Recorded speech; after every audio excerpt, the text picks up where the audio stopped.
நாம் இன்னைக்கு ஒரு வசனத்தை நாம் தியானித்து கடந்து செல்லுவோம். ஆதியாகமம் புஸ்தகம் 50ஆம் அதிகாரம் 20ஆம் வசனங்களை நாம் வாசிக்க கேட்போம். 20 அவங்களுக்கு கொஞ்சம் மைக்கு கொடுக்கணுமா? சரி, பார்த்து கொடுங்க. நீங்கள் எனக்கு தீமை செய்ய நினைத்தீர்கள். நீங்கள் எனக்கு தீமை செய்ய நினைத்தீர்கள். தேவனோ இப்பொழுது நடந்து வருகிறபடியே வெகு ஜனங்களை உயிரோட காக்கும்படிக்கு அதை நன்மையாக முடிய பண்ணினார். எல்லாம் ஒரு விஷயம் அப்படியே எழுந்து நின்று இந்த வாசகத்தை வாசிப்போம். இது ஒரு ஆசீர்வாதமான ஒரு வார்த்தை. இந்த வசனம் நம்ம தியானிப்பதும் நம்ம ஜெபத்தில் கடைபிடித்து வருவது ரொம்ப நல்லது. ஆமா, சொல்லுங்க. நீங்கள் எனக்கு, எல்லா வாய்களும் பேசட்டுமே, நீங்கள் எனக்கு தீமை செய்ய நினைத்தீர்கள். அப்படித்தானே நம்ம வாழ்க்கையில் நிறைய பேர் நமக்கு என்ன செய்வாங்க? ஒரு சமயம் மாமனார் மருமக இப்படிலாம் தீமை நடக்குது பாருங்களேன். போன வாரத்தில் தான் ஒரே அழுகை புலம்பல்கள் நிறையா பேர்த்துட்டேன். ஏன் மாப்பிள்ளை இப்படி பண்ணிட்டாரு, மாப்பிள்ளை அப்படி பேசிட்டாரு, பாவமாக இருந்தது, வேதனைக்குரியதாக இருந்தது. நானும் பாஸ்டமாக ரொம்ப கண்ணீரோடு ஜெபித்தோம். ஏன்னா நல்ல மாப்பிள்ளை எல்லாமே சரிதான், ஆனால் என்னென்னா அன்பு காட்டவே இல்லை. இந்த அன்புக்கு ஏங்குது புள்ள. ஆமாம், இவர் போய் நல்ல மூக்க பிடிப்பார், ஹோட்டலில் சாப்பிடுவார், ஆனால் இந்த பிள்ளைக்கே ஒரு எலும்பு கூட வாங்கிட்டு வர மாட்டார். இதெல்லாம் கதைங்க வருது பாருங்க, ஒவ்வொரு பிள்ளைகளோட வேண்டுதல் பாருங்க. மாப்பிள்ளை போய் நல்ல மூக்கு முட்டை சாப்பிட்டுட்டு வந்துடுறாரு. எங்க நேராக போகிறாரு, அவருக்கு ரொம்ப பிடிச்சது எதுன்னு தெரியல. ஆமாம், கொக்கரக்கோவோ என்னமோ ஒன்று நல்ல மூக்கு பிடிச்சி சாப்பிட்றாரு. வீட்டுக்கு வந்து நான் கடையில் சாப்பிட்டேங்கிறாரு. சில சமயம் ஏதாவது கேட்டாக்கா ஏதாவது சொல்லுவாளேன்னு நாம்கி வசைன்னு சொல்லுவாங்களே பேருக்கு, இந்தியில் நாம்கி வசையம்மா, பேருக்காக என்ன பண்ணுவார், வீட்டில் 2 இட்லி சாப்பிடுவார். ஏன்னா பசியே இல்லை, என்னன்னு தெரியல. ஆனால் இந்த பிள்ளைக்கு என்ன பண்ணுவார், ஒரு பிட்டு எலும்பு கூட வாங்கிட்டு வர மாட்டார். அல்லேலூயா. இப்படிலாம் கொடுமைகளை பேசிக்கிட்டு இருக்காங்க பாருங்க. ஆனால் அவங்க ஒரு சமயம் தெரிஞ்சும் தெரியாமல் ஒரு தீமையை செய்கிறாங்க. இதுக்கு அவங்க அம்மா அப்பா வேற சப்போர்ட்டு. பையனுக்கு என்ன சப்போர்ட்டு? பெரிய சப்போர்ட்டு. ஆமாம், அவன் வேணும்னா செஞ்சான், பசிச்சுன்னு சாப்பிட்ருப்பான், இப்படிலாம் சப்போர்ட்டு. சரி, அதை பின்னாடி பார்ப்போம். நீங்கள் எனக்கு தீமை செய்ய நினைத்தீர்கள். அப்படி எத்தனை பேர் இந்த வாழ்க்கையில் இருக்கிறோம் பாருங்களேன். மனைவிக்கு புருஷன், புருஷனுக்கு மனைவி, மருமகளுக்கு மாமியா, எப்படிலாம் நடக்குது பாருங்க. இப்பொழுது நடந்துகிறபடியே வெகு ஜனங்களை உயிரோட காக்கும்படிக்கு சொல்லுங்க. நீ என்ன தீமையை அனுபவிச்சியோ, ஆனா அந்த தீமையை தேவன் என்ன பண்ணிட்டாராமா, நன்மையா. கையை தட்டு பார்க்கலாம். ஹல்லேலூயா. அவைகளை இன்னைக்கு அது உன் பிள்ளைக்கு நடந்திருக்கலாம், எதிர்த்த வீட்டில் நடந்திருக்கலாம். ஆனால் பாருங்க, அந்த பிள்ளைக்கு, அந்த பெண் பிள்ளைக்கு நடக்கிற அந்த கொடூரமான, அதாவது இது கொடூரம் கிடையாது, வேதனைக்குரிய ஒரு சமாச்சாரத்தை கர்த்தர் பின் நாட்களை என்ன செய்ய போறாருமா, நன்மையாக முடிசூட்ட போகிறார். மனுஷன் அதை தவறாக நினைச்சிருக்கலாம், மனிதன் அதை தீமையா செய்ய நினைச்சிருக்கலாம். அந்த தீமையவே கர்த்தர் என்ன பண்ணிட்டாருங்க. அல்லேலூயா. அப்படி எல்லாம் வருவோம். அல்லேலூயா. ஆக இந்த வசனங்கள் நல்ல ஆசீர்வாதத்துக்குரிய வசனம். நம்ம சந்திக்கும் இந்த தீமைகள் கூட இன்னைக்கு ஒரு போராட்டத்துக்குள்ள போயிட்டு வந்திருக்கலாம், ஒரு தீமைக்குள்ள போயிட்டு வந்திருக்கலாம். ஆனால் அந்த காரியத்தை தான் கவனிக்கிறீங்களா, அந்த காரியத்தை தான் கர்த்தர் பின் நாட்களிலே உங்களுக்கு நன்மையாக முடிசூட்டுவார். அல்லேலூயா, அல்லேலூயா. எவ்வளவோ கஷ்டத்திலையும் மத்தியிலையும் கூட நாங்கள்லாம் சவுதி போல, துபாயும் கூட பைபிள் தெரியாது, சவுதியில் போய் நான் பைபிள் தெரிஞ்ச காலத்தில் நான் எத்தனையோ வேதனைகளை அனுபவித்தேன், துக்கங்களை அனுபவித்தேன். என்னுடைய எதிராளிகள் அப்படின்னாக்கா, நாங்கள் ஒரு அசிஸ்டன்ட் இன்ஜினியர் கேட்டகரியில் இருக்கும் பொழுது எனக்கு ஈக்குவலான டிபார்ட்மெண்ட்ஸ் என்ஜினியர்ஸ் இருப்பாங்க பாருங்கள். அவங்களுக்கெல்லாம் இந்த அரபிக் தெரியும். இந்த அரபிக் தெரிஞ்சதுனால என்ன பண்ணுவாங்க, அங்கே அவங்க நல்ல பேரும் புகழும் ஆகிட்டானுங்க. உங்களுக்கு அங்கே ஒன்றும் வேண்டாம், வேலையை தெரியலனாலும் பரவாயில்ல, அரபி தெரிஞ்சால் போதும், நீங்களே மேனேஜர் ஆகிடலாம். அது ஒரு முட்டாள் நாடு அது ஆக்சுவலி. ஆமாம், அவனுக்கு அரபி தெரிஞ்சால் அவன் மேனேஜர் ஆகிடுவான், வேலை தெரிஞ்சால் இல்லை. ஸோ இந்த மாதிரில எனக்கு தெரிஞ்ச ஒரு பாகிஸ்தானி, அப்புறம் இன்னொரு 2 பேர் இந்த குஜராத்காரங்க, ஹைதராபாத்காரங்க ஒருத்தன், அப்படி 3 பேர் என்னுடைய கேட்டகரியிலே இருந்தாங்க அசிஸ்டன்ட் இன்ஜினியராக. ஆனால் அவங்க 3 பேருக்கும் பாகிஸ்தான் சொல்லவே வேண்டாம், உருது நல்லா தெரிஞ்சவங்க, அரபியில் நல்லா வந்துடுவாங்க. ஹைதராபாத்காரனுக்கும் அரபியெல்லாம் பிரச்சனை கிடையாது, அவங்க உருது நல்லா பேசுவாங்க. அப்புறம் இன்னொருத்தர் இருந்தார், எல்லாம் இருந்தாங்க. அவங்கெல்லாம் 3 பேர்த்துக்கு அரபி தெரியும். அப்போ நம்மளை எவ்வளவு மட்டம் தட்டினாங்க கொஞ்சம் நினச்சி பார்த்தீங்கன்னா, பேசாமல் வந்துடலாமா இந்தியாவும் கூட நினச்சிட்டேன். ஆனால் அன்றைக்கி இருந்த காலகட்டத்தின் சூழல்நிலை பார்த்திங்கன்னா என்னால் வர முடியல. ஆனாலும் அன்னைக்கு தெரிஞ்சுக்கிட்ட ஒரு முக்கியமான விஷயம் என்னென்னா இந்த பைபிள் தான். இந்த பைபிளை தெரிஞ்சு நான் படிக்க தவறினதே கிடையாது. ஒரு நாள் விட மாட்டேன். சாப்பாடு இல்லாமலாம் பிறந்திருக்கேனே தவிர பைபிள் படிக்காமல் இருந்த நாட்களே கிடையாது. இப்படி இருந்த நாட்களில் என்னை அவ்வளோ அவமானப்படுத்தினாங்க. அடுத்தது அதில் ஒருத்தன் லெபனான்காரன், பேரெல்லாம் மறந்து போச்சு, பல வருஷங்களாகிடுச்சு.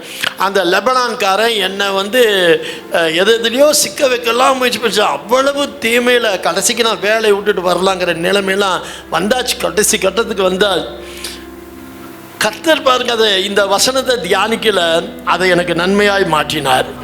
எப்படி மாற்றினார் தெரியுங்களா? இந்த அங்கே கிளாடிங்னு சொல்லி, அதாவது இந்த இது கல் இருக்கும், அதாவது அந்த கல்லுக்கு கிளாடிங்னா சிமெண்ட்டில் ஒட்ட வைக்க மாட்டாங்க, சில்வர், எவர் சில்வர் போல்ட்டில் தான் மாட்டுவாங்க. அவ்வளோ பெரிய பணக்காரங்க, போல்ட்டில் தான் ட்ரில் போட்டு மாட்டணும் ஒவ்வொரு கல்லும்.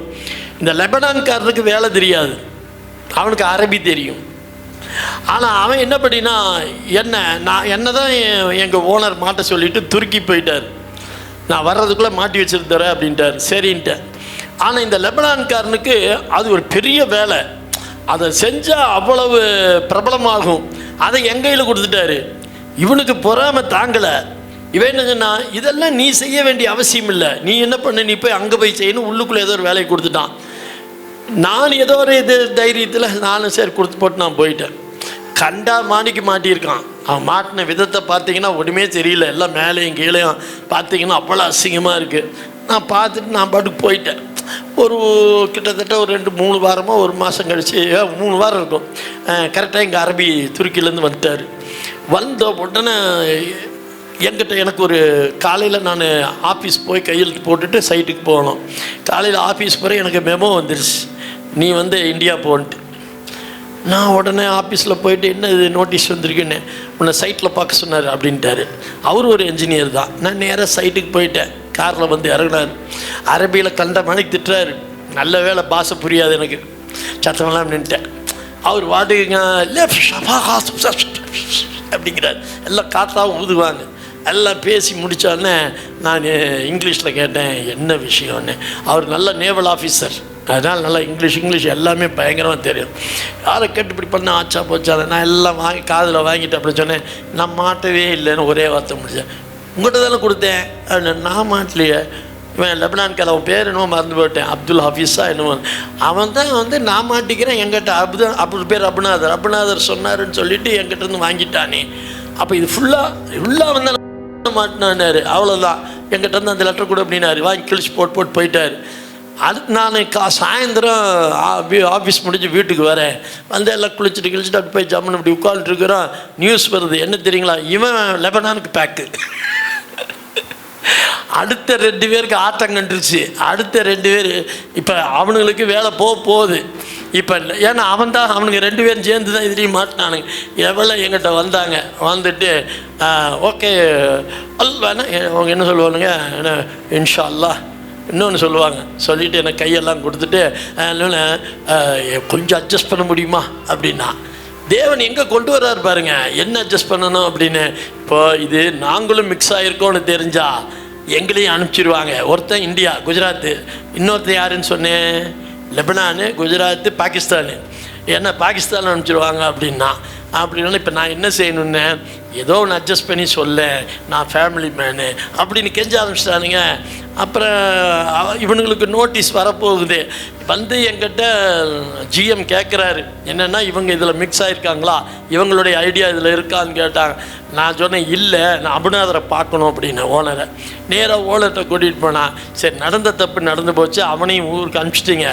இவங்க 2 பேர் செஞ்சாங்களா இல்லையாங்கிறது எனக்கு கண்ணில் பார்க்கல, நான் சரி பண்ணி தந்துடுறேனே, இந்த பிரச்சனையை முடிச்சிருங்களேன் அப்படின்னு. சரி பண்ண முடியுமான்னாரு. ஒரு 2 வீக்ஸ் டைம் கொடுங்க, நான் பண்ணி தந்துடுறேன்.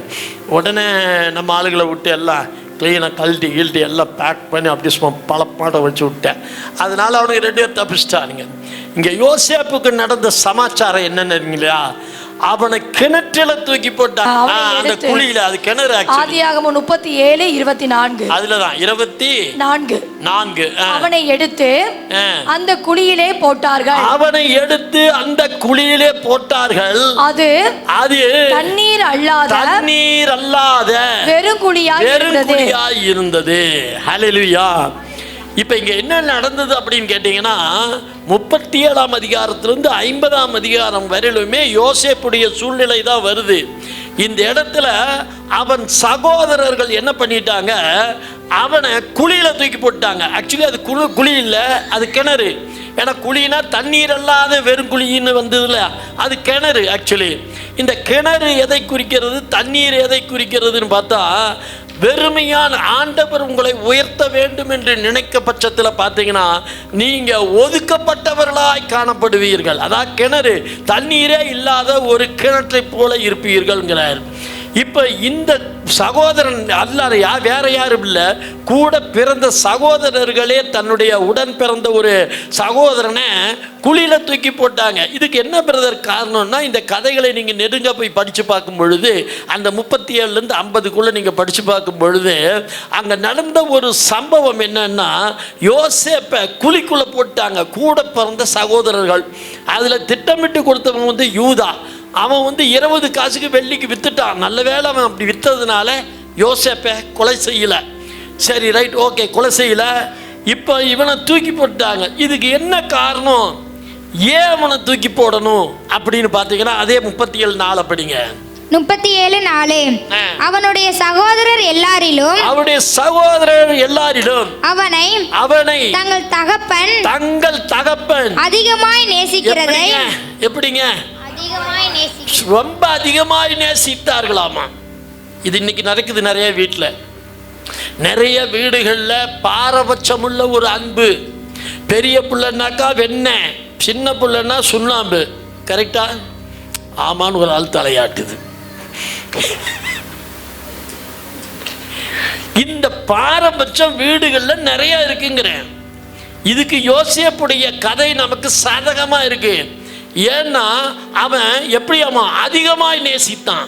மற்ற பிள்ளைகளை விட யோசேப்பை என கடைக்குட்டி, அதனால ரொம்ப நேசம் அப்படி நேசிச்சபடினாலே. ஆனால் நியாயத்துக்கு அங்கே சின்ன பிள்ளை தானே நேசித்தான். ஏங்க சிஸ்டர், சின்ன பிள்ளை. அதனால பெரிய பிள்ளைக்கு தான் பொறாமை வந்துச்சு. யாருக்கு பொறாமை வந்தது? பெரிய பசங்களுக்கு தான் இப்போ பொறாமை. என்னடா ஆகுன்னு அப்பா இவன் பேரே சொல்கிறாரு, அவனையே சொல்கிறாரு. இதில் 10ஆவதுக்கு எரியிற விளக்கில் எண்ணெய் ஊற்றுற மாதிரி இவன் வேற என்ன சொல்கிறான், சொப்பனம் கண்டேங்கிறான். என்னடா சொப்பனம், நீங்களாம் என் காலில் விழுகிறீங்கடாங்கிறான். எப்படி இருக்க, ஏற்கனவே வெந்து போய் கிடக்கிறானுங்க. அவங்கள்ட்ட போய் நீங்கள் தானே என் காலில், அப்போ நாங்கள் உங்கள் காலில் விழுகிறோமா அப்படிங்கிறான். இன்னொரு தடவை கனவு வந்தேன்னு சொல்கிறான், நீங்களும் எங்கிட்ட வந்து கையேந்து சாப்பாடு வாங்கினீங்கடாங்கிறான். என்னடா அப்போ நான் அப்போ அவங்க அப்பனுக்கும் கோவம் வந்துருச்சு. ஏன்டா நாங்கள்லாம் சேர்ந்து உங்கள்கிட்ட தான் கை நீட்டுறோமாடா, என்னடா அறிவில்லாமல் பேசுகிற அப்படின்னா. இது போக போக என்ன ஆகி போச்சு, வெறுப்பாயிடுச்சு. இதுலேருந்து நம்ம என்ன தெரிந்து கொள்ளலாம்? யோசேப்பு சமாச்சாரத்தில் எல்லா குழந்தைகளையும் பாரபட்சம் இல்லாமல் பாருங்கள். பெரிய பிள்ளை சின்ன பிள்ளைன்னு கிடையாது, எல்லாரிடத்துலையும் ஒரு அன்பு. ஏன்னா இதனால் பொதுவாகவே சொல்லுவாங்க தெரியுங்களா உங்களுக்கு, இந்த 2 குழந்தை பிறந்தோன்னு பாருங்கள், அந்த 2வது குழந்தை பிறந்தோன்னே முதல் குழந்தை ஏங்கி போயிடும்பாங்க, இழைச்சி போயிடும், அப்படியே போயிடும். ஏன் அப்படின்னு கேட்டால் அந்த குழந்தை ஏங்கிடுமாம்மா. ஏன்னா அன்பு என்ன ஆகி போச்சு, அம்மாவோட அன்பு ஷேர் ஆகிடுச்சு. இது அந்த பெரிய குழந்தை சொல்ல தெரியாது, ஆனால் மனசுக்குள்ளே போட்டு உழப்பி அது ஏங்கி போயிடும். யார் ரெடியாக இருக்கா, ஜெசிலா ரெடியாக இருக்கிறா அப்படியாட்டிருக்கு. சரி, பெரிய பையன் ஏங்கி போயிடக்கூடாது. அப்போ ஆனால் ஏங்கி போக செஞ்சிருவோம், நம்மளையும் அறியாமல் செஞ்சிருவான். இது நடந்தது தான் யாருக்கு, யோசேப்புக்கு. அந்த வாழ்க்கையில் இது நடந்தது தான் பிரச்சனையே. அவன் பெரிய பசங்களை விட சின்ன பிள்ளைய ரொம்ப, சின்ன பையனை ரொம்ப செல்லம் காட்டினோன்னா இது இல்லாமல் இவன் மட்டும் செல்லம் காட்டல, கர்த்தரும் அவன் மேலே தான் ரொம்ப பிரியமாக இருந்தார், யோசேப்பு மேலே தான் ரொம்ப பிரியமாக இருந்தார். இந்த பாகுபாடு தான் பிரச்சனைக்கு காரணமாகவே அமைஞ்சது. ஆனால் பிரச்சனைக்கு காரணமாக அமைஞ்சதோ இல்லையோ எனக்கு தெரியாது, தேவ திட்டம் அந்த இடத்துல ஆரம்பமாகுது. யோசேப்பை கொண்டு கர்த்தர் என்ன செய்யணும், அங்கிருந்தானே மனேசே எப்ராயிம் அப்படியே வராங்க. வந்து இயேசு சந்ததிக்குள்ளே வந்து நுழையுது. அங்கிருந்து தானே வராங்க. மனசே எப்ராயிம் 2 பிள்ளைங்க வராங்க யோசேப் வழியா. அதில் இவன் ஆசீர்வதிக்கிறான், ஒருத்தனை ஆசீர்வதிச்சு கொண்டு வருவான். இதெல்லாம் என்னென்னா பெற்றோர்கள் பண்ணுகிற ஒரு தப்பு. ஒரு பிள்ளைய சுண்ணாம்பு, ஒரு பிள்ளைய வெண்ணெயை வச்சு வளர்த்துறது, இது கூடாதுன்னு யோசேப்பு கதையில் நாம் அறிந்து கொள்ளணும். ஆனாலும் இந்த பசங்க என்ன பண்ணிட்டாங்க, இவனை விட மூத்த அண்ணன் மேலே ரூபன், யூதா இவங்கெல்லாம் என்ன பண்ணிட்டாங்க, தூரத்துலேருந்து வர்றதை பார்த்தானே, டே வராண்டா, சொப்பனக்காரன் வராண்டா, செல்ல குழந்தை வருதுடா, கடைக்குட்டி வருதுடா அப்படின்னு சொல்லி வெயிட் பண்ணவங்க அன்றைக்கி ஒரு திட்டம் போட்டு என்ன பண்ணிட்டாங்க, அவனை அடித்து கொலை பண்ணலான்னு போகும்போது தான் யூதா சொல்கிறா, டே கொலையெல்லாம் பண்ண வேண்டாம், பேசாமல் ஆட்டை கொன்று அந்த ரத்தத்தை அவன் மேலெல்லாம் பூசிட்டு நம்மளும் உடையிலெல்லாம் போட்டு அப்பாட்ட போய் காமிச்சிடலாம், உங்கள் பையனுக்கு சிங்கம் கொன்னுடுச்சுன்னு சொல்லிடலாம் அப்படின்னு சொல்லிட்டு ஒரு குழிக்குள்ளே தூக்கி போடலாங்கிறப்போ போட்டோன்னே அங்கே வந்த வியாபாரிகள், மீதான் தேசத்து வியாபாரிகள் வராங்க. அந்த வியாபாரிகிட்ட யோசேப்பை விற்கிறான். இப்போ யோசேப்பு குழிக்குள்ளே கிடந்தான். இந்த கிணறு அவனுக்கு என்ன மாதிரி ஒரு கிணறா மாறிச்சுன்னா, சிறைப்பட்ட ஒரு கிணறா மாறிச்சு. சிறைப்பட்ட கிணறா மாத்திரமல்ல, அதுதான் அவனுடைய ஆரம்ப கட்டமே ஆரம்பிக்குது. அவன் ஆசீர்வாதத்துக்குரிய ராஜாவாக மாறக்கூடிய ஆரம்பமான ஒரு சூழ்நிலையே அந்த கிணறு தான். இப்போ அந்த கிணறு அவனுக்கு ஒதுக்கப்பட்ட இடமா இருந்தது. நல்லா தெரிஞ்சுங்க, கர்த்தர் உங்களையும் உயர்த்துவார், கர்த்தர் உங்களையும் மேன்மையாக வைப்பார். அப்படி உங்களை உயர்த்தும் பொழுது சில ஒதுக்கப்பட்ட ஒரு நிலை வரலாம் வாழ்க்கையில், அல்லது கஷ்டப்பட்ட ஒரு நிலை, வேதனைப்பட்ட துக்கப்பட்ட ஒரு நிலை உங்கள் வாழ்க்கையில் வரலாம். நீங்கள் அதை குறித்து கலங்க வேண்டிய அவசியம் கிடையாது. ஏன்னா தேவன் மனுஷனால் செய்யப்படும் தீமைகளை தேவன் திட்டமிடுகிறார். அந்த திட்டம் எங்கே உங்களை கூட உயர்வில் கொண்டு போகும். யோசேப்பை பார்வோன் அரண்மனையில் அவனை ராஜாவாக்க வேண்டும் என்பது தேவ திட்டம். தேவ திட்டத்தை தடை செய்ய ஒரு மனுஷனால் முடியாது. இவருடைய வாழ்க்கை எங்கே துவங்குதுங்க, குழியில் துவங்குது. அங்கே தான் தூக்கி போட்டாடுங்க. தூக்கி போட்ட கிணறு வெறுங்கிணறு. இந்த வெறுங்கிணறு தண்ணீர் இல்லாத கிணறு. தண்ணீர் இல்லாத கிணறுன்னு சொன்னால் என்ன தெரியுங்களா, தண்ணீர் 3 காரியத்தை சொல்லலாம். தேவ வசனத்தை சொல்லலாம், பரிசுத்த ஆவியானவரை சொல்லலாம், அவனுடைய இளைப்பாறுதலை சொல்லலாம். 3மே அந்த குழிக்குள்ளே இல்லை. அப்படி இல்லாத ஒரு சூழ்நிலை நமக்கும் இருந்திருக்கலாம். எனக்கெல்லாம் இருந்தது, உங்களுக்கு எப்படின்னு தெரியல. எனக்கெல்லாம் பரிசுத்த ஆவியும் இல்லை, தேவ வசனம் எனக்குள்ள இல்லை, கர்த்தருடைய இளைப்பாறுதல் எனக்குள்ள இல்லை, எதுவுமே இல்லாத ஒரு சூழ்நிலையில் நான் தள்ளப்பட்ட பொழுது பாருங்க, அவ்வளவு வேதனை. நம்ம வாழ்க்கையில் மட்டும் ஏண்டா இப்படி நடக்குதுன்னு அப்படி தான் ஒரு சமயம் யோசேப்பை நினைத்திருப்பான். ஆனால் உங்களுக்கு ஒரு சமயம் இப்போ அமர்ந்திருக்கிற உங்களுக்கு அப்படி ஒரு சூழ்நிலை இருக்குமானால் ஒன்று மட்டும் தெரிஞ்சுங்க, தேவ திட்டம் உங்களுக்கு மத்தியில் ஆரம்பிக்க போகுது.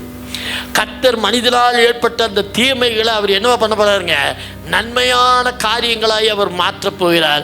ஆகவே நீங்கள் எதை குறித்தும் கவலைப்பட வேண்டிய அவசியம் இல்லை. அல்லேலூயா. ரோமர் புஸ்தகம் 8:28 வாசிப்போம். ரோமர் 8:28. ரோமர் 8:28. அன்றியும் அவருடைய தீர்மானத்தின்படி. எப்படிங்க? அவருடைய தீர்மானத்தின்படி. தீர்மானம் தேவனுடைய தீர்மானம். உன்னையும் என்னையும் குறித்து தேவனிடத்தில் ஒரு தீர்மானம். தீர்மானம் என்னங்க? திட்டம் உண்டு. யாரெல்லாம் தேவன் பட்சத்தில் வாழ்கிறோமோ, தேவனை நேசித்து வாழ்கிறோமோ, இயேசு என் சொந்த இரட்சகர், சொந்த தேவன் என்று வாழ்கிறோமோ, அவர்கள் வாழ்க்கையில் அவர் சொல்றாரு, அவர் தீர்மானத்தின்படி தான் உங்கள் வாழ்க்கை நடக்கும். அதுக்கு தான் நாங்கள் பைபிளை படிங்கங்கிறோம். ஞாயிற்றுக்கிழமை சரியான நேரம் சபைக்கு வாங்கங்கிறோம். ஏன்னா நாங்கள் 9:30க்கெலாம் சபையை சொல்லலை, 9க்கு தான் சொன்னோம். ஆகவே 9 மணிக்கு சபைக்கு வருவதற்கும் வேதத்தை படிக்கிறதுக்கும் குறைஞ்சபட்சம் நான் சில பேர்த்துக்கிட்ட கேட்டிருக்கிறேன், டிசம்பருக்குள்ளே புதிய ஏற்பாட்டை தயவுசெய்து முடிங்க. தயவுசெய்து ஒரு புதிய ஏற்பாட்டை, பைபிளை இன்னும் நான் தொடலைங்கனாலும் சரி, பைபிளை முடிக்கலைங்கிறவன் இந்த ஆண்டில், இந்த 2025 நீங்கள் புதிய ஏற்பாட்டையாவது முடிங்க. பழைய ஏற்பாடு முடிக்கலைனாலும் புதிய ஏற்பாட்டு புக்கை நீங்கள் ஒரு தடவையாவது முடிங்க. அல்லேலூயா. ஏன்னா உங்கள் வாழ்க்கையில் அவருடைய தீர்மானம் நிறைவேறும். அல்லேலூயா, அல்லேலூயா. அவருடைய திட்டங்கள் உங்கள் வாழ்க்கையில் நிறைவேறும். நான் கொஞ்ச நாள் என்னுடைய வாழ்க்கையில் ஒரு திட்டம் போட்டு தான் வந்துட்டு இருந்தேன். ஒன்றும் பருப்பு வேகலை. ஆனால் என்னைக்கு பைபிளை எடுத்தனோ, அந்த பைபிளை எடுத்த நாட்கள்ல இருந்து என் திட்டம் ஒன்றுமே உருவாகலை. என் வாழ்க்கையில் இன்னைக்கு நடக்கிற வரையிலும் இனிமேல் நடக்க போவதும் கர்த்தருடைய தீர்மானமே. ஹல்லேலூயா. உங்களும் அப்படிதான். நீங்கள் அவரிடத்துல ஒப்பு கொடுத்து பாருங்கள், உங்களுடைய எதிர்காலத்தை குறித்த திட்டமும் தீர்மானத்தையும் அவர் நிறைவேற்றுவார். ஹல்லேலூயா. பாருங்கள், தீர்மானத்தின்படி அழைக்கப்பட்டவர்களாய் நாங்களாம் எங்கேங்க நினச்சோம் பாஸ்டர் ஆவோன்னு. நாங்களாம் எங்கள் குடும்பமே ஒட்டுமொத்தமாக ரோமன் கத்தோலிக்க சபையை சேர்ந்தவர்கள். நாங்கள் எங்கே போய் பெண்டிகாஸ்குள்ளே நுழைய முடியும்? ஆனால் பாருங்கள், அவருடைய திட்டமும் தீர்மானமும் என் மேலே இருந்ததுனால நாங்கள் 5 பிள்ளைகள் இருக்கிறோம் எங்கள் வீட்டில். எங்கள் குடும்பத்தில் 5 பிள்ளைகளில் 2 ஆண் மக்கள் 3 பெண் மக்கள். 2 ஆண் மக்களை நான் இளையவன். கர்த்தர் பாருங்கள், கர்த்தர் என்னை கொண்டு வந்து பெண்டிகாஸ்டில் கொண்டு வந்து தேவன் போதிக்கும்படியாக என்னை வைத்தார். எங்களுக்கும் அதுக்கு சம்மந்தமே கிடையாது, எந்த சம்பந்தமும் கிடையாது. ஆனாலும் தேவனுடைய தீர்மானத்தின்படி அழைக்கப்பட்டவனாய் நான் இங்கே வந்து 12ஆம் ஆண்டு நடந்துட்டுருக்கேன். ஹல்லேலூயா. பாருங்க, தேவனிடத்தில் அன்பு கூறுகிறவர்களுக்கு யாருக்குங்க மெயினாக அண்டர்லைனே அதுதான். தேவனிடத்தில் எல்லாத்துக்கும் இல்லை அன்பு பிள்ளைகளா, உங்களுக்கு தெளிவாக நான் சொல்கிறேன், எல்லாருக்குமே நடக்கிற ஒரு காரியம் இல்லை. தேவனிடத்தில் அன்பு கூறுகிறவர்களுக்கு சகலமும், சிலங்க எல்லாரும் வாய்களில் சகலமும் அப்படின்னா எதுவுமே ஒன்றும் கூட விடலை. அவரிடத்தில் நீங்கள் அன்பு கூறுகிறவர்களா மட்டும் இருந்துட்டா ஒரு விஷயத்திலையோ 2 விஷயத்திலாம் கிடையாது, சகலத்திலையும் என்னுடைய வாழ்க்கை, எதிர்காலம், என் பிள்ளைகள், என்னுடைய மனைவி, மக்கள், எல்லா காரியத்திலும், என்னுடைய தொழிலில், இளைப்பாரில், எல்லாவற்றிலுமே கர்த்தர் நமக்கு சகலத்திலும் நன்மைக்கு ஏதுவாக நடக்கிறது என்று அறிந்திருக்கிறோம். அல்லேலூயா. வேதம் சொல்லுது பாருங்க. அப்படிதான் யோசேப்பு தேவனிடத்தில் அன்பு கூறுகிறவன். ஆனால் மனிதன் அவனுக்கு ஒரு தீமையை உருவாக்குறான். கர்த்தர் அந்த தீமையிலேருந்து அவனை நன்மையாய் மாற்றுகிறார். அல்லேலூயா. எது தீமைன்னு அவன் நினைச்சாலும், இல்லை எது தீமைன்னு சொல்லி அந்த அண்ணன்மார்களை சொன்னாங்களோ இல்லையோ, 45:5 முதல் 8 படிங்க. என்னை இவ்விடத்தில் வரும்படி விற்று போட்டதினால். நல்ல கவனிங்க. யோசேப்பு அவன் என்ன சொல்றான் பாருங்க. என்னை இவ்விடத்தில் வரும்படி விற்று போட்டதினால் நீங்கள் சஞ்சலப்பட வேண்டாம். குழிக்குள்ள இருந்து என்ன பண்ணாங்க? விற்று போட்டாங்க. வித்துனா 20 வெள்ளிக்காசுக்கு வித்துட்டாங்க. எப்பவுமே யோசேப்பும் இயேசுவையும் ஒப்பிட்டு தான் பேசுவாங்க. இங்க யூதா 20 காசுக்கு வித்தான், அங்க யூதாஸ் காரியோத்து 30 காசுக்கு வித்தான். பார்த்தீங்களா? இங்க விற்று போட்டதினால் நீங்கள் சஞ்சலப்பட வேண்டாம். அது உங்களுக்கு விசனமா இருக்கவும் வேண்டாம். ஜீவரட்சணை செய்யும்படிக்கு தேவன் என்னை உங்களுக்கு முன்னே அனுப்பினார். உங்களுக்கு முன்னாடி என்ன அனுப்புறாரு? எதுக்கு தெரியுமா? ஒரு காலம் வருண்டா, நீ சோத்துக்கு வழி இல்லாம இருக்க போற, அன்னைக்கு நீ அதை தான் தரிசனமா யோசேப்பு சொன்னான். நீங்க எல்லாம் என்னை வணங்குகிறத நான் சொப்பனம் கண்டேங்கிறான் பாருங்க. ஒரு சமயம் கர்த்தர் உங்களை உயர்த்த நினைச்சா அதை தடை செய்ய ஒரு மனிதனாலும் முடியாது. இத்தனை சகோதரர் மத்தியில் கடைக்குட்டியாக இருக்க யோசேப்பை கர்த்தர் கொண்டு போறார் பாருங்க.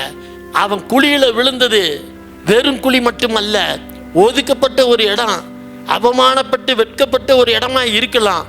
ஆனால் அவனுடைய உயர்வின் ஆரம்பம் குழியில தான் இருந்தது. அந்த குழியில மட்டுமல்ல, யோசேப்பை விற்கிறவன் கையில் ஒப்பு கொடுத்தாங்க பாருங்க. அவங்க வாங்காம போயிருந்தா மட்டும் முன்னேற்றம் இல்லை. ஆனால் அவங்க வாங்கி அதை கொண்டு போய் அங்கே அவனை விற்றார்கள் பாருங்க, ஒரு அடிமையாய். அங்கே இருந்து போனான். அவனுக்கு போன இடம் எல்லாமே சிறப்பாக இருந்ததா? இல்லை, குழியில் விழுந்தான், அவமானப்பட்டான், வெட்கப்பட்டான். அங்கிருந்து தூக்கிட்டு போய் எகிப்தில் விற்றாங்க. அங்கே அடிமையாக தான் விற்றாங்க. அடிமையாக போன இடத்துல அடிமையாக கிடந்தவனை ஏதோ ராஜாவுக்கு ஒரு கனவு சொன்னான்னு சொல்லி அவனை உயர்த்தி வைக்க பார்த்தான். அங்கே போத்திபாருடைய மனைவி இருந்தா. அவன் மனைவி இவங்கிட்ட பொய் பேசுகிறா. இந்த பொய் என்ன, அவன் என்னை கெடுக்க வந்தான்னு சொல்லி பொய் பேசுனோன்னே ராஜா அந்த மனைவியுடைய பேச்சை நம்பி கொண்டு போய் ஜெயிலில் போடுறான். சிறைவாசம். கொஞ்சம் நெஞ்சல்ல, அவனை அனுபவிக்கிற, அவனை விடுறார் இஷ்டத்துக்கு. அவன் கஷ்டப்படுவதற்கு தேவையான எல்லா காரியத்திலையும் அவனை விடுறார். போ, ஒரு சமயம் நீயும் நானும் அப்படி இருந்திருக்கலாம். உன் வாழ்க்கையில் ஒரு கஷ்டம் உன்னை துரத்தலாம், அல்லது போகிற இடம் எல்லாமே உன்னை துன்புறுத்துகிற ஒரு காரியமாக இருக்கலாம். என் அன்பு மகளே, என் மகனே, நான் சொல்கிறேன் கேட்டுக்க. அந்த கஷ்டம் உன் உயர்வுக்கான ஆரம்பம். உன் உயர்வுக்கான ஆரம்பம். நீ கர்த்தரை பற்றிக்கொள். கர்த்தர் அவனை அங்கிருந்து கொண்டு போறார். அரசனோடு ஒரு உறவை ஏற்படுத்துகிறார். அரசனோடு ஒரு உறவு ஏற்பட்டோன்னு அந்த அரசன் சொல்றான் பாருங்க, என் குடும்பத்தின் காரியத்தை தவிர மற்ற எல்லாவற்றிலும் நீ அதிகாரியாக இருப்ப. அப்போ அந்த தேசத்தோடைய 2ஆம் அதிகாரியாக யோசேப்பை கர்த்தர் உயர்த்தினார். அதனால தான் சொல்கிறான், நீ எனக்கு தீமை செய்த, ஆனால் கர்த்தர் என்ன பண்ணிட்டாரு, அதை எனக்கு நன்மையாக மாற்றினார். இவங்க தீமை செய்தாங்க. அதான் அவன் சொல்கிறான் பாருங்க அழகா, சஞ்சலப்பட வேண்டாம், அது உங்களுக்கு விசனமாய் இருக்க வேண்டாம், ஜீவரட்சணையும் செய்யும்படிக்கு தேவன் என்னை உங்களுக்கு முன்னே எகிப்துக்கு அனுப்பிச்சிட்டார். அங்கே போய் நான் உட்கார்ந்துட்டு இருக்கேன். ஏன் தெரியுமா, நீங்கள் சோத்துக்கே வழி இல்லாமல் வருவீங்க, அப்போ என்னை வணங்கணுங்கிற தரிசனம் தாண்டா அன்னைக்கே சொல்லிட்டாருன்னு சொல்லி அவன் சொல்கிறான். 2 தெசலோனிக்கேயர் புஸ்தகம் 1ஆம் அதிகாரம் 11-12 வாசிக்க கேட்போம். 2 தெசலோனிக்கேயர் 1வது அதிகாரம் வசனம் 11-12. ஆகையால் நம்முடைய தேவனும் கர்த்தராகிய இயேசு கிறிஸ்துவும் அளிக்கும் கிருபையின்படியே நம்முடைய கர்த்தராகிய இயேசு கிறிஸ்துவின் நாமம் உங்களிடத்திலும் நீங்கள் அவரிடத்தில் மகிமைப்படும் பொருட்டாக நம்முடைய தேவன் உங்களை தமது அழைப்புக்கு பாத்திரராக்கவும் தமது தயையுள்ள சித்தம் முழுவதையும் விசுவாசத்தின் கிரியையையும் பலமாய் உங்களிடத்தில் நிறைவேற்றவும் வேண்டும் என்று எப்பொழுதும் உங்களுக்காக நாங்கள் வேண்டிக் கொள்ளுகிறோம். அப்படின்னா இயேசு கிறிஸ்து நம்மளை அழைப்பதற்கு முன்பாக சில பாடுகளை நீங்க பார்த்திருப்பீங்க. இன்னைக்கும் நீங்க வேதனைகளும் துக்கங்களும் கணவன் மூலமாக, மாமியார் மாமனார் மூலமாக, இன்னும் ஏதோ சகோதர சகோதரிகள் வழியாக நீங்கள் துக்கத்தை அனுபவித்திருக்கலாம். ஆனால் ஒன்று தெரிஞ்சுக்குங்க, நீங்கள் கர்த்தர் மேலே அன்பாக இருங்க, கர்த்தரை நேசிக்கிற பிள்ளைகளாக இருங்க. உங்கள் வாழ்க்கையை தேவன் புரட்டி போடுகிறவராக இருக்கிறார். அதான் சொல்கிறார், எதுக்கு நான் அழைச்சனோ அந்த அழைப்பின் தீர்மானத்தை நான் மாற்ற மாட்டேன், அழைத்தபடி அவர்களை உயர்த்துவேன். ஆகவே சில சமயம் பார்த்தீங்க அப்படின்னா, இந்த பிசாசு பிள்ளைகள் சில பிள்ளைகள் என்ற பேசியிருக்காங்க, அவங்கக்கிட்ட நிறைய பிசாசு போராட்டங்கள். ஆமாம், ஐயோ ஏன் கேட்குறீங்க, பயங்கரமாக இருந்தாங்க அந்த பிள்ளைகள்.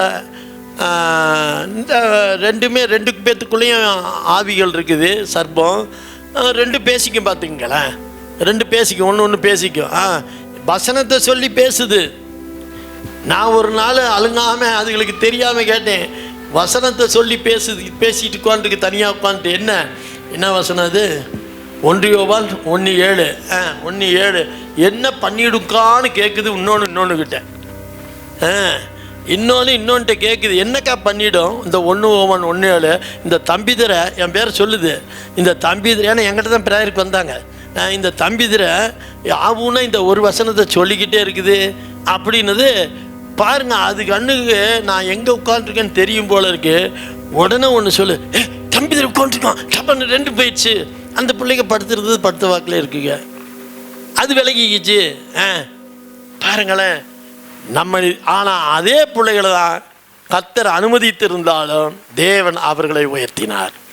தீமைக்கு ஏதுவாய் மனிதன் உங்களுக்கு சிந்தித்திருந்தாலும், சத்துருக்கள் சிந்தித்திருந்தாலும், கர்த்தர் ஏற்ற வேலை வரும்போது அவர்களை உயர்த்துவது அதிக நிச்சயம். அதான் அவர் சொல்றார். அல்லேலூயா. யோபு புஸ்தகம் 42:10. கொஞ்சம் வேகமாக வாங்க. யோபு தன் சிநேகிதருக்காக வேண்டுதல் செய்த போது, தன் சிநேகிதர்களுக்காக வேண்டுதல் செய்த போது கர்த்தர் அவன் சிறையிருப்பை மாற்றினார். யோபுவுக்கு முன்னிருந்த எல்லாவற்றையும் பார்க்கிலும் இரண்டு தனையாய் கர்த்தர் அவனுக்கு தந்தளினார். ஹல்லேலூயா, ஹல்லேலூயா. பாருங்க, ஒரு சிறையிருப்புன்னு வந்ததுன்னா நிறைய காரியங்கள் மாறும். பாருங்க, சிறையில் எங்கெங்க பவுலுக்கும் சீலாவும் சிறையில் அடைக்கப்பட்டாங்க. ஆனால் அங்கே ஒரு நூற்றுவ தலைவன் என்ன ஆயிட்டான், குடும்பமே ரட்சிக்கப்பட்டது. இயேசு சிறைப்பாசம் பண்ணினார், அவர் சிலுவையில் மரித்த பிறகு உலகமே ரட்சிக்கப்பட்டது. யோசேப்புக்கு ஒரு சிறைவாசம், ஆனால் வெளியே வந்தோடனே தன் தேசத்துக்கே அவன் உணவளிக்கும் ஒரு ராஜாவாக மாறினான். அப்போ இன்னைக்கு உங்கள் வாழ்க்கையில் ஒரு சிறையிருப்போ இல்லை வேதனையோ ஒரு துக்கமோ துயரமோ இருக்குதுன்னா கவலைப்படாதீங்க. தொடர்ந்து தேவன் மேலே நீங்கள் அன்பு செலுத்துங்க. கர்த்தர் உங்கள் சிறையிருப்பை மாற்றுவார். யோபுவின் சிறையிருப்பு இருந்தும் கூட அவன் தன் நண்பர்களுக்காக ஜெபம் செய்தான். ஆனால் கர்த்தர் அவனை 2 தினையாய் மாற்றினார். துன்பமும் துக்கமும் இருக்குன்னு யாரும் வேதனைப்பட்டு வீட்டில் உட்காராதீங்க. கர்த்தரை மேலே நீங்கள் இன்னும் அதிகமாய் நீங்கள் அன்பு செய்யுங்கள். ஹல்லேலூயா. அதே மாதிரி வாழ்க்கையில் தேவனுடைய திட்டம் பாருங்க. 50:20 மறுபடியும் படிங்க.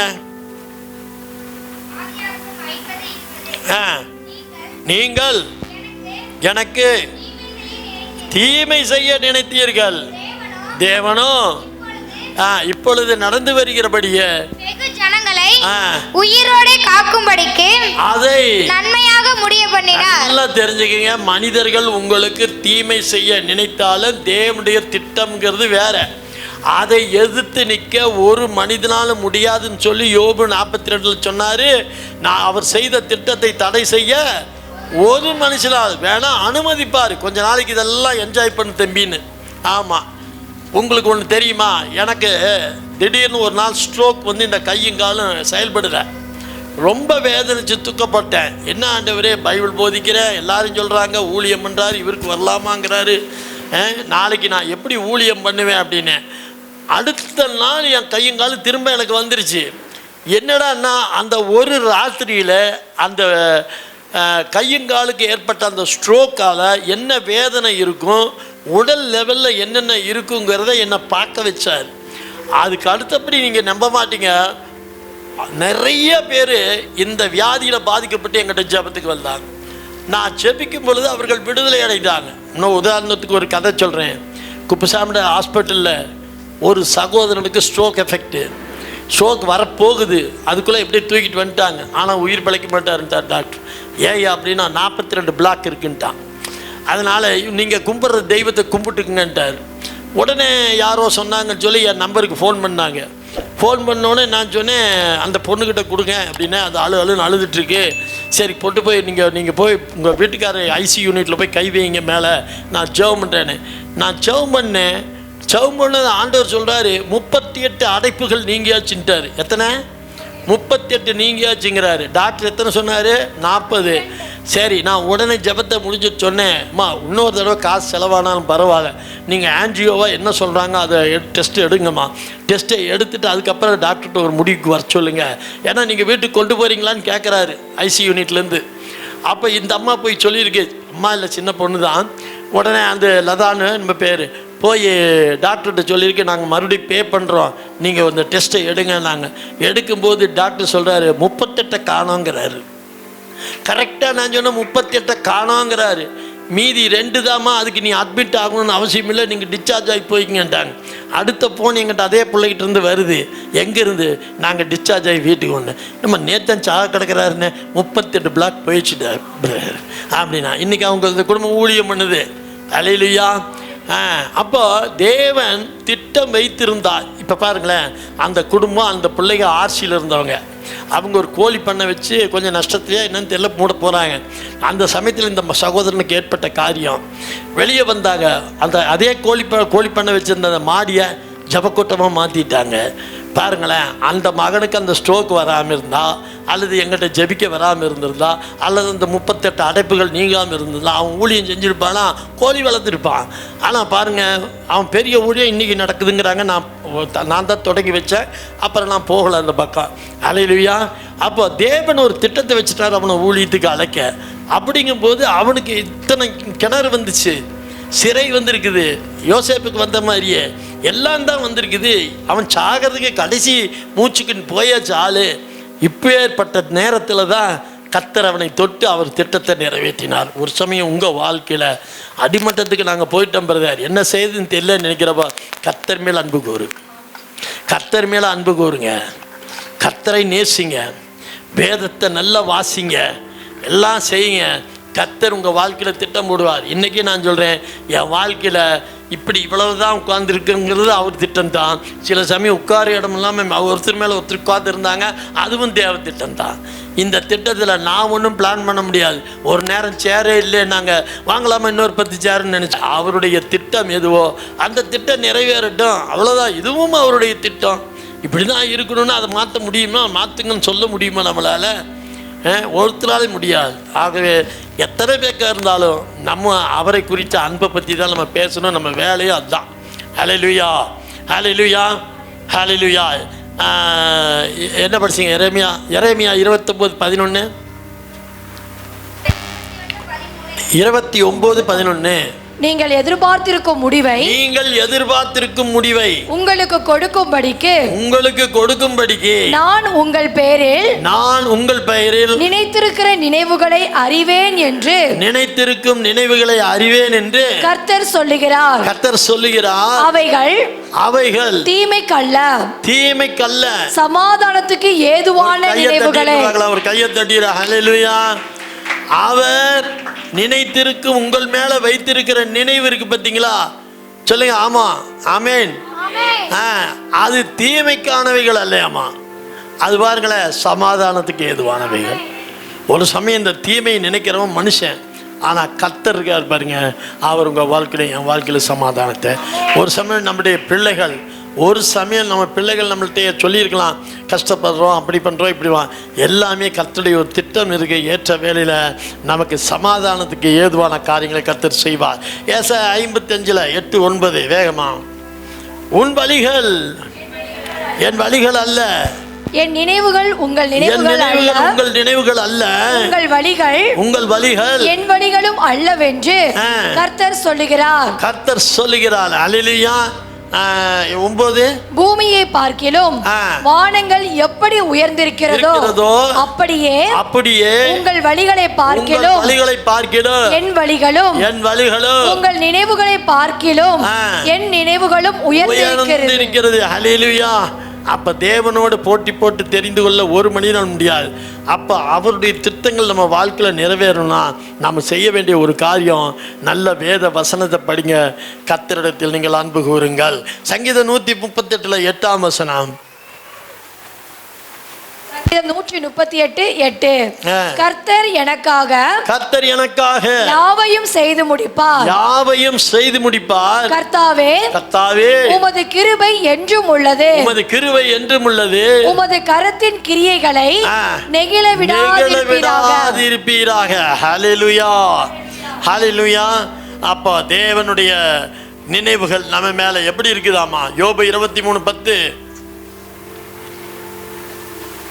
யோபு 23:10. ஆனாலும் நான் போகும் வழியை அவர் அறிவார். அவர் என்னை சோதித்த பின் நான் பொன்னாக விளங்குவேன். அவர் என்னை சோதித்த பின் நான் பொன்னாக விளங்குவேன்.